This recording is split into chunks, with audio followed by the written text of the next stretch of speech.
السمكيه زي ما قلنا ان هي لو على درجه كبيره من الدقه انا اقدر اعمل منها تقييم للمصيد بتاعي، واقدر اعمل منها اطلع منها ريفرنس بوينت، واقدر اعمل منها ريجوليشنز للمصيد، وبقدر احافظ على المصيد من خلال الاحصاءات بتاعه المصيد. وطبق نوع الموديل اللي يتوافق مع بيانات الكاتش والايفورت هو اللي بنسميه السيرفرز برودكشن موديل. جت منين تسميه السيرفرز برودكشن موديلز؟ بنقول ان احنا اي مسطح مائي او اي ستوك، اتكلمنا عن البايوماس بتاعت الستوك. البايوماس هي الكتله الحيويه بتاعت المخزون ده اللي موجوده عندي في المصيد، اللي موجوده في البحر. زي ما قلنا ان البايوماس دي بتتاثر بعوامل، العوامل ديت او ظواهر بتتم في البحر، يا اما تضيف ليها يا اما تاخد منها. الجينز واللوسز اللي بتحصل على البايوماس او على الستوك بتاعي. زي ما احنا قلنا الريكروتمنت والجروس يضيف للبايوماس، يزود للبايوماس، لان الجروس ده ويت بينضاف لي على البايوماس بتاعتي. الريكروت ده عدد داخل بيزود لي البايوماس بتاعتي. ايه العمليات المقابله ليها او المضاده ليها؟ على طول المورتاليتي. زي ما قلنا المورتاليتي يا اما تبقى فيشنج مورتاليتي يا اما تبقى ناتشورال مورتاليتي. فيشنج مورتاليتي لو المصيد تحت الاكسبلويتيشن وفي فيشنج ايفورت يبقى انا عندي فيشنج مورتاليتي. جنب الفيشنج مورتاليتي في الناتشورال كوزز اللي موجوده في البحر برضه عارفين، وهنتعرض احنا للمورتاليتي وانواعها بعد كده. فبقول ان البايوماس عند اي طيب زي مثلا البايوماس سنه 2012 بحسبها ازاي؟ هي عباره عن البايوماس بتاعت السنه اللي فاتت عليها الاضافات اللي دخلت عليها ناقص اللي خدته منه. زي التعريف اللي احنا لسه معرفينه. يبقى البايوماس عند مثلا تي بلس 1 اللي هي مثلا الطيب من السنه الجايه، يبقى هتساوي البايوماس بتاعت السنه دي مضاف عليها الريكروتمنت. عشان كده كنت بتكلم في اهميه ان احنا حد يدرس الريكروتمنت، حد يبدا بقى يدخل الكلام ده في الستوك اسسمنت بتاعنا. مضاف عليها الزياده عن طريق الجروس، ناخد منها الناتشورال مورتاليتي وناخد منها الكاتش. الكاتش اللي هو الديس عن طريق الفيشنج اللي هي الفيشنج مورتاليتي. يبقى دي البايوماس عند اي تايم عندي. بعد كده هو قال لك الريكروتمنت والجروس ده انا بسميه البرودكشن. انا عايزه اوصل لكم ازاي يسموها السيرفرز برودكشن. ده البرودكشن يعني انتاجيه، حاجه زياده عندي. فده الجزء الزياده اللي عندي على البايوماس اللي هو الريكروت والجروس، فبسميه ممكن اجمعهم مع بعض وبسميه البرودكشن. يبقى المعادله بقى شكلها الجديد ايه؟ ان البي عند البي اللي هي البايوماس عند تي بلس 1 هتساوي البي عند التي معاها البرودكشن ده اللي هم الجلوكوز زائد الجروس ناقص الناتشورال مورتاليتي زائد الفيشنج. ده لو بسيط ما فيهوش فيشنج مورتاليتي. لو في فيشنج مورتاليتي يبقى كمان ناقص الناتشورال مورتاليتي ناقص الفيشنج مورتاليتي. بعد كده قال لك لو البرودكشن ده اكبر من الام، احنا لو رجعنا تاني للمعادله، لو الناتشورال مورتاليتي عندي هتبقى اقل من البرودكشن، يبقى البايوماس هيحصل لها ايه؟ لو الناتشورال مورتاليتي اقل من البرودكشن، ما هو الناتشورال مورتاليتي ده اللوس اللي بفقده، والبرودكشن اللي بضيفه على البايوماس. لو الناتشورال مورتاليتي اقل من البرودكشن ايه اللي هيحصل للبايوماس؟ هتزيد. ولو المورتاليتي اعلى من البرودكشن يبقى البايوماس هتقل. تمام؟ البرودكشن لو اكبر من الام يبقى هيحصل نمو للبايوماس اللي موجوده عندي. بعد كده لو ده في حاله ان المصيد ما فيهوش فيشنج خالص لحد دلوقتي، لو المصيد بقى بدات استغله وبقى عندي فيشنج ايفورت، والفيشنج ايفورت ريليتد للفيشنج مورتاليتي، يبقى احنا بقى عندي فيه بقى اعمل الكاتش دلوقتي. الكاتش اللي هو الديس الناتج عن الفيشنج. مشكله الصوت عن حرف الصوت. ما عن الفيشنج كاتش باي وسيله صيد عندك انت بتطلع انتاج ايا كان الحرفه اللي انت مستخدمها. حتى لو استخدمت اللي هو الناس حتى الريكريشنال فيشنج ما هو كاتش هو صح. ما بيتحطش عندنا في الاحصائيات، يعني ده جزء كبير فعلا برضو من الحاجه اللي مفقوده عندنا، ان في ناس كتير جواه بيصطادوا. الجزء بتاع الجواه ده كله احنا ما عندناش تقييم ليه او ما عندناش كميات صيد الهواء. ده بيتسجل في اي بلد في العالم بيتسجل. انتوا عندكم الرخص موجوده اوريدي في الكتاب، لكن ما عنديش كميات الصيد بتاع الهواء دي كمان بتتسجل. فهيبقى المعادله بتاعت البايوماس هتبقى البايوماس عند اي تايم هتساوي البايوماس في السنه اللي قبليها التايم اللي قبليها على طول زائد السيرفس برودكشن ده اللي هو فائض الانتاج اللي فاض بعد الدس. عشان كده سموه سيربرس برودكشن. سيربرس يعني الفائض، البرودكشن يعني انتاج.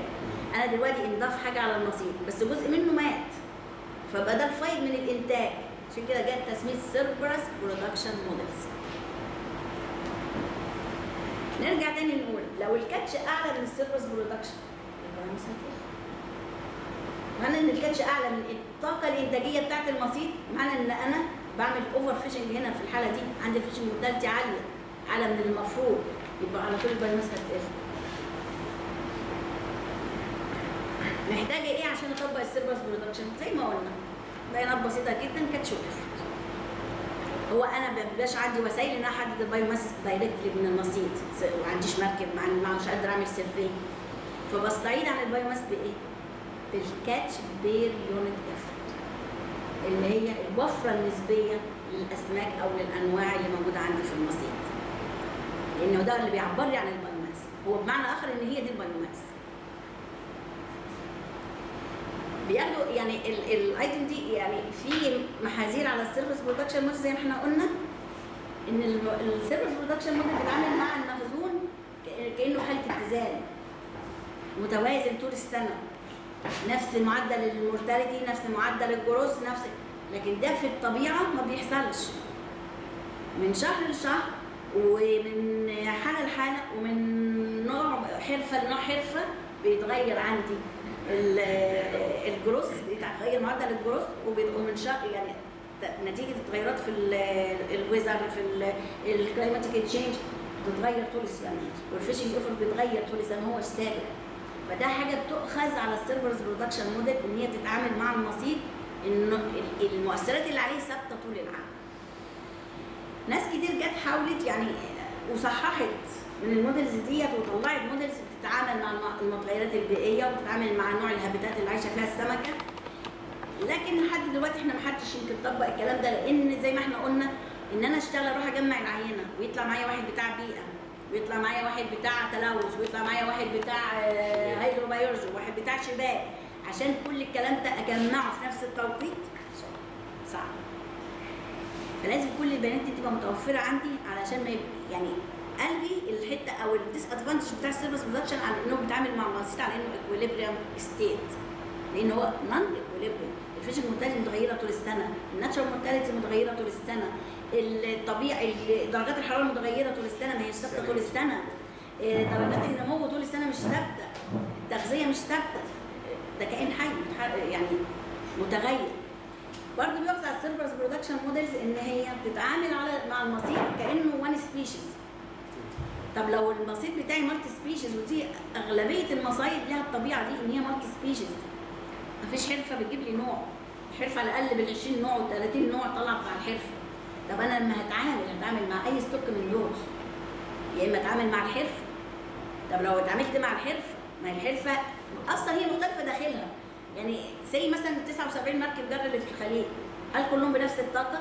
هل كلهم بنفس الهورس باور؟ هل كلهم بنفس الطول؟ هل كلهم بنفس القدره انها ايوه بعدد الصيادين؟ عندي مشكله ان دي حاجات كلها متغيرات. دي برضو من الحاجات الديس ادفانتج بتاعت السيرفس برودكشن موديل. لكن هم اجتمع العلماء في الاخر قال لك انا بتعامل مع داتا قليله، فبالتالي يعني انا اقدر اتغاضى شويه عن الديس ادفانتج بتاعت الموديل في سبيل ان انا اوصل لحتى لرفلي يعني ستيت للمصيد. فبالتالي لو انا عندي كاتش وايفورت بتايم سيريز، وكل ما زادت الفتره الزمنيه اللي عندي فيها الكاتش والايفورت كل ما قل الايرور في الحسابات،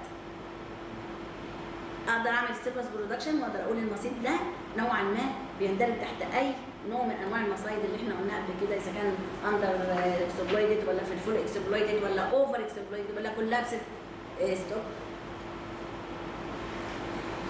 الكاتش كلنا بنبص على الكاتش كانه هو الجزء اللي احنا شفناه من المصيد. لا، هو مش ده الكاتش. احنا كل سمكه ماتت نتيجه عمليه الصيد دي كاتش. تنقسم بقى لايه؟ لثلاث حاجات. الكاتش اللي هو اوريدي لاندد وانا شفته وكلته وراح نزل السوق وبعته واشتريت فيه والكلام ده كله وراح للمستهلك، ده جزء من الكاتش. يجي اللي هو الباي كاتش. الباي كاتش ده بينقسم، عندي حاجه اسمها الديسكارد. الديسكارد دي سمك بيطلع معاه انواع ما هيش مهمه بالنسبه للصياد، قرد في البحر تاني بيرمي. طبعا مات، هو ده جزء مات بس انا ما شفتوش ما حسبتوش. الجزء اللي هو الباي كاتش، الباي كاتش ده اللي هو الجزء بقى يا اما سمك الصغير يا اما انواع هو مش مستغلها زي مثلا التيرتلز مش عارفه الشاركس، انواع من الشاركس ما بتتاكل، كل ده تبع الكاتش. كل ده جزء مش محسوب عندنا خالص، احنا اللي حسبناه وسجلناه. ده لو سجلناه الجزء اللي نزل وهيتباع وهيروح السوق. في جزء كبير جدا مفقود انا تجاهلته لما جيت اعمل ستوك اساسا. يبقى انا لازم الاول عشان اشتغل لازم احسب الاجزاء دي كلها وادخلها في حساباتي، عشان لما ادي برضو نصيحه علميه في الاخر او ادي اي توصيه تبقى حاجه على ارض الواقع، حاجه فعلا موجوده. نيجي على الفيشنج ايفورت. اي حاجه استخدمتها وعملت بريشر على الستوك ده في البحر او على البايو ماس دي وخدت منها جزء، ده ايفورت.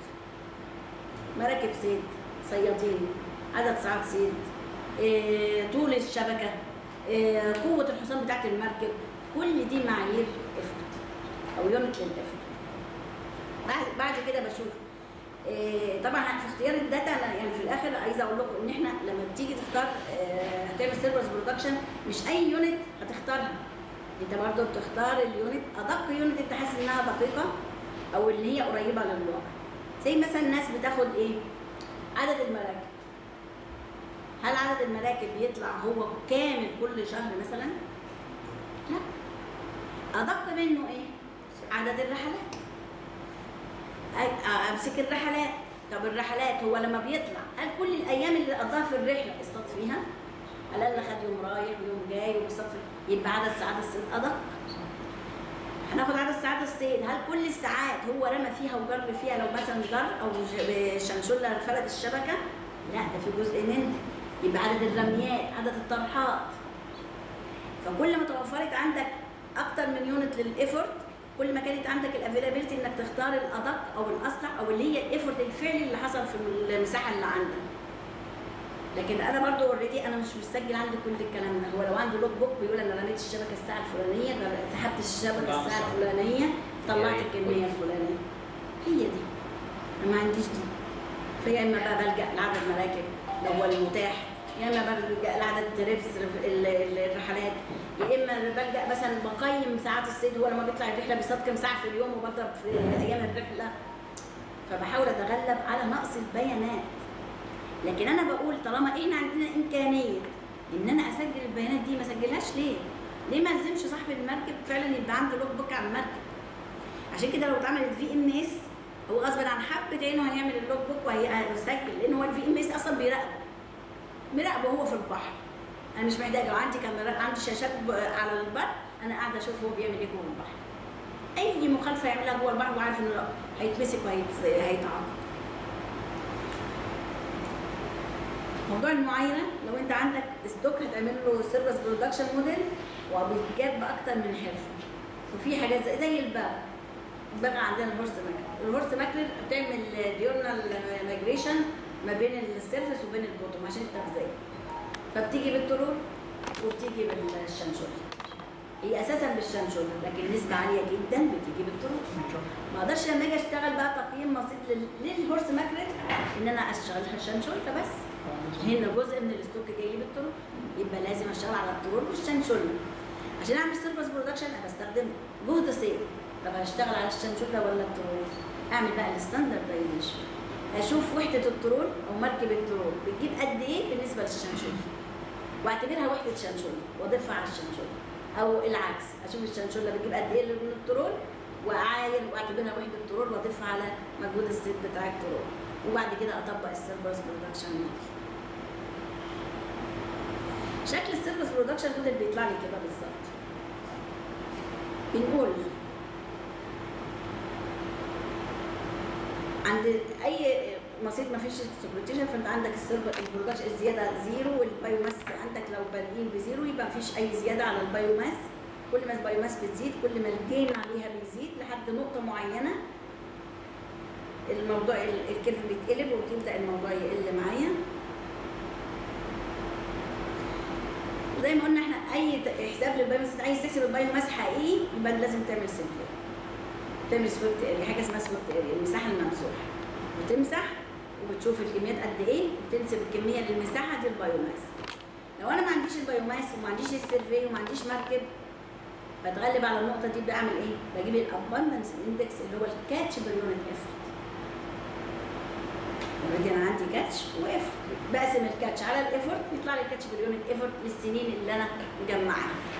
وده بستعيد عن البايوماس بي لان هو مدلول للبايوماس، هو كأن انا حسبت بايوماس. وببدا اعمل السيرفس برودكشن موديل ان انا بستخدم الكاتش بير يونت ايفورت مع الايفورت وبشوف شكل السيرفس برودكشن ايه. لحد النهارده في 3 موديل دول الاكثر شيوعا. عندي شيفر وفوكس وبيلا وتوملينسون.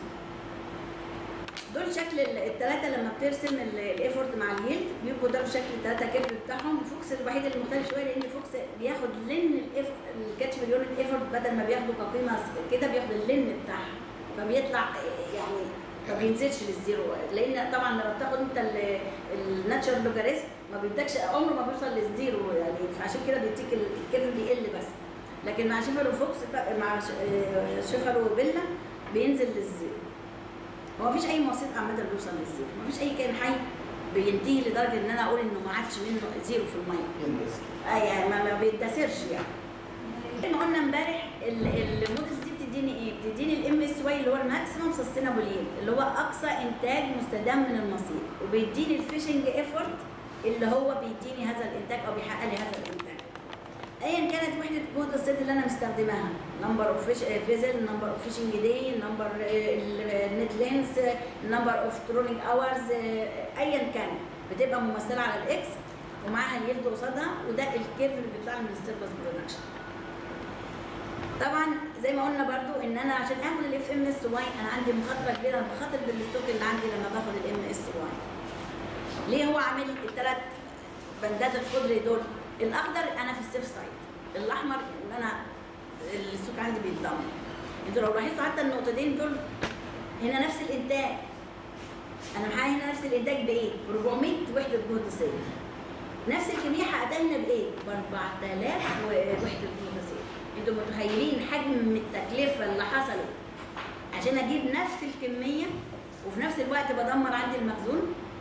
طب ما انا ما ابقاش ليه في السيف سايد هنا؟ ليه؟ هرفع يعني اي نقطه على الاسندنج بارت دي سيف سايد، واي نقطه على الديسندنج بارت انا بدمر المخزونات اللي عندي. احنا كل مصايد مصر واقعه في النقطه دي، هي زي النقطه المربع الاحمر ده كده. هتلاقي معظم مصايدنا، يمكن انا هوريكم حتى مثال عندنا على خليج السويس بعد كده، كلها واقعه في المنطقه دي. زي ما قلنا ادي الرسمه من تاني، كل اللي بالاخضر ده كل ما انا بلعب في الجزء ده انا في السيف سايد. اتجهت ناحيه الجزء الثاني دخلت على الخطر. وزي ما قلنا كل مصايدنا في الحته دي.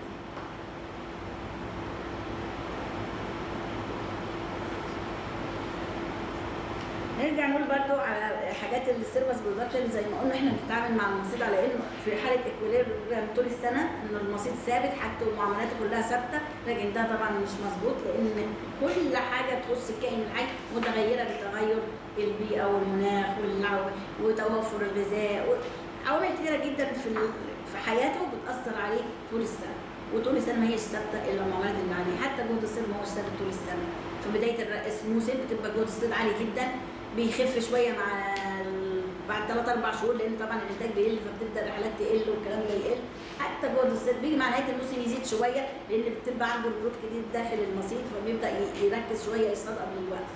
فجهد الصيد حتى متغير مع تغير السنه، فعشان كده مش لازم اتعامل مع السيرفس برودكشن لانها فعلا في حاله بتدرس المصيد كانه ثابت طول العام. دي البيانات زي ما قلت انا عايزه تايم سيريز من البيانات ايفورت وكاتش. هما دول مدخلات السيرفس برودكشن موديل. طبعا احنا الاسبيك 5 ده سوفت وير عامله واحد اسمه بريكر، ده يمكن ده قاعد بقى يحدث في كل الشيفر والفوكس. هو الاساس كله كان شيفر وفوكس، كل اللي جاي بعدهم بيحدث في شيفر وفوكس بيحاول يضيف حاجه. ده سوفت وير عامه موجود عندنا. احنا لو قلنا لو احنا هنعمل نكمل الدوره هنحط السوفت ويرز دي كلها على الكمبيوترز وتحاولوا تشتغلوا بيها. اسبك اسم البرنامج. وبريكر ده عمل ايه بقى؟ قال لك طالما درجات الحراره بتاثر على المخازين ندخل درجه الحراره في الحسابات. وطالما الجروس ريت بتاثر على المخازين ندخل الجروس ريت في الحسابات، وعمل معادله جديده فيها فعلا الجروس ريت وفيها درجات الحراره، وعمل السوفت وير اللي الناس برضو ما اعتقدش ان حد كتير طبق لانه برضو محتاج بيانات اكتر. دي معادله بريجر، الار ديت اللي هي متوافقه مع الجروس ريت، الانترنسيك ريت بتاعت الجروس، وبيستخدم البايوماس، بيستخدم التغير في الزمن.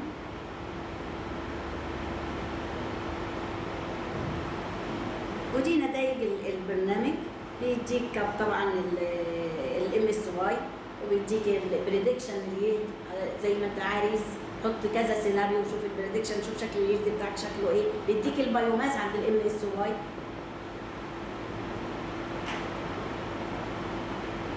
دي نتائج البرنامج لو انت طبقته. ودي الريفرنس بوينت اللي بطلعها من السيرفيس برودكشن.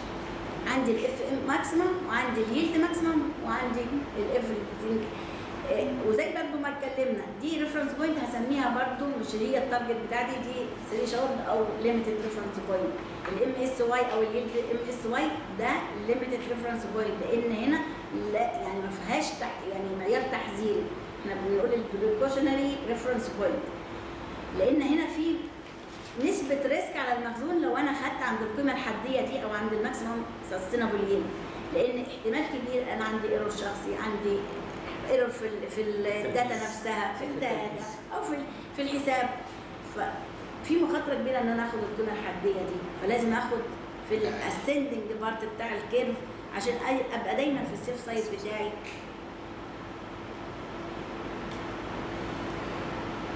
المالتي سبيشيز بقى يعني ده مثال لو انت بتعمل مالتي سبيشيز، يعني زي مثلا حرفه الجره عندنا، انا عندي حارت ده اكبر كميه في الانتاج في الترول هنا، بيجي وراه الصرع، اسماك الصرع، بيجي وراه الشخرم، يجي وراه الجمبري، برغم ان الجمبري نمره واحد في القيمه الاقتصاديه لان طبعا سعره عالي، لكن هو ثالث رابع مرحله او خامس مرحله في الانتاج. لو انا عندي حرفه بالشكل ده وعايز اعمل سيرفيس برودكشن للستوكس، هيبقى كل واحد شكل كيرف مختلف.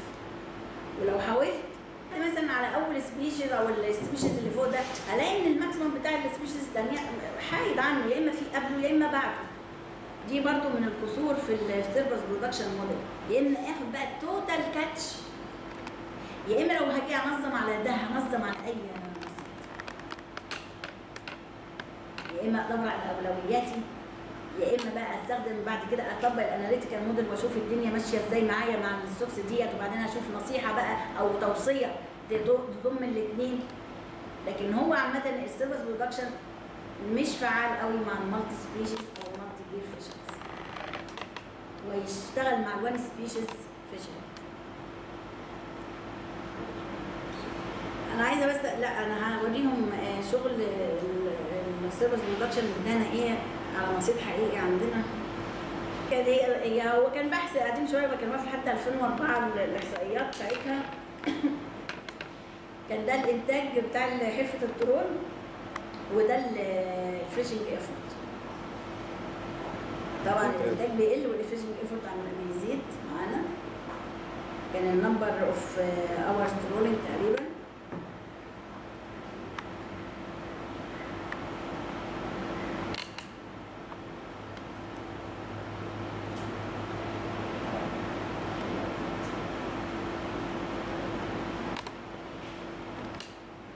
ادي شوف ده، شوف ادي شكل السيرفيس برودكشن موديل على حاجه حقيقيه على الحرف اللي موجوده في خليج السويس. كانت دي حرفه الترول وراها الشنشله وراها الصناعه. احنا وضعنا هنا عند اخر نقطه سوداء، ده الوضع الحالي بتاعنا كامل. ده الام اس واي بتاعي، شفتوا فين؟ وادي الاف ام اس واي اللي بيحقق لي اقصى انتاج مستدام. شفتوا انا انتاجيتي فين؟ انتاجي هنا. وادي الايفورت بتاعي هنا. شوفوا انا عايزه اقلل الايفورت قد ايه عشان احقق الام اس واي. وزي ما قلنا انا مش هاخد دي كريفرنس بوينت لان دي القيمه الحديه بتاعتي، انا باخد التلتين بتاعها، ادي التلتين هنا. يعني انا عايزه اقلل الايفورت اكتر حتى من 50% من قيمته الحاليه عشان احقق السستينابيلتي بتاعت المصير بتاعي بتاعت الحرفه. دي الفرصتين في الجلف نفس القصه. يمكن مثلا ايه اقل حاجه شويه من الدرور، طبعا الدرور عليها تنسف فيشنج. ادي الوضع الحالي بتاعي. انا لو كملت البتاع اللي عملت كده هلاقي هنا اليد بتاعي هنا. ادي الاف ام اس واي بتاعي، وادي التاني الاف ام اس واي اللي هاخده كريفرنس بوينت ليا للمصير. يعني انا عايزه اقلل جهد ستيت من هنا لهنا. دي للشنشله. ورا السنار نفس المشكله، نفس القصه بالنسبه لحرفه السنار، لان برضه السنار عليها جهد ستيت عالي لانها كل الانواع الفيلابل اللي موجوده في السنار. عندي الوضع الحالي بتاعي هنا. شوف انا عايزه اقلل الاف قد ايه؟ 66% او 60% من الجهد الحالي في السنة 2004 لحد 2004.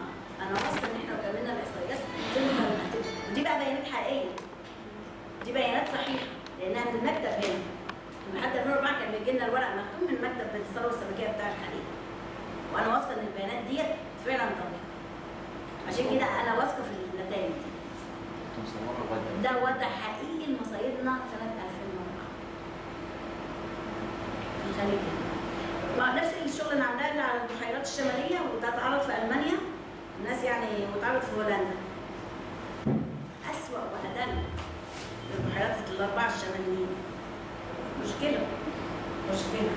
وبعدين الله يسلمك دورنا عليها نخلص عليها. فده النتائج اللي بطلع منها من السيرفس برودكشن. عشان كده بقول لو عندي نتائج بيانات جهد الصيد وكاتش حقيقيين اقدر اقيم مصيد واقدر ادي نصيحه. انا هنا اقدر اقول له لازم تقلل الفيشنج ايفورت من كذا لكذا. بديله قيمه، بديله عدد.